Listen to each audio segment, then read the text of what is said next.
Gunz 50k Ndingapheyi Woza Matemo ndovapa matemo vana muto ndinovanyima lumo vanoti vanopisa ndonyararidza kuno vanoti vanopisa ndovamisa kuno ndovaita demje kuvavhara kunge gedhi handisi fuli gedhi bhora rovera mugedhi mberi yahedhi vanonhongera munedhi ndaseta imwe pesi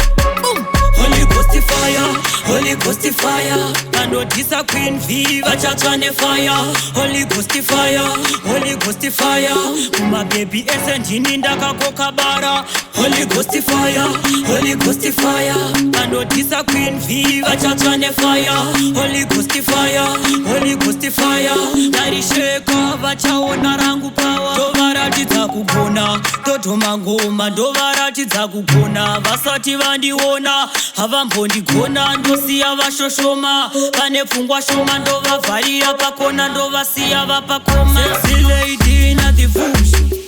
batani nyama kungera puju vana vadiki ndovaisa muvu ndine ndiri kupisa pa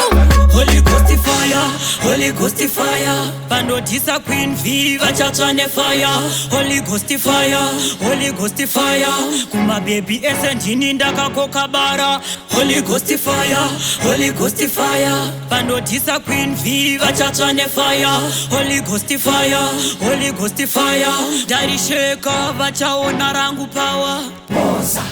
matemo ndovapa matemo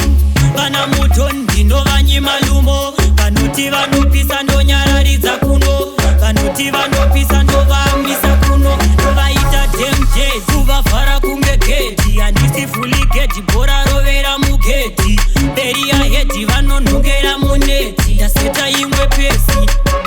Holy Ghost fire, Holy Ghost fire vanodhisa Queen V vachatsva nefire Holy Ghost fire, Holy Ghost fire kumabhebhi ese ndini ndakakoka bara Holy Ghost fire, Holy Ghost fire vanodhisa Queen V vachatsva nefire Holy Ghost fire, Holy Ghost fire darisheka vachaona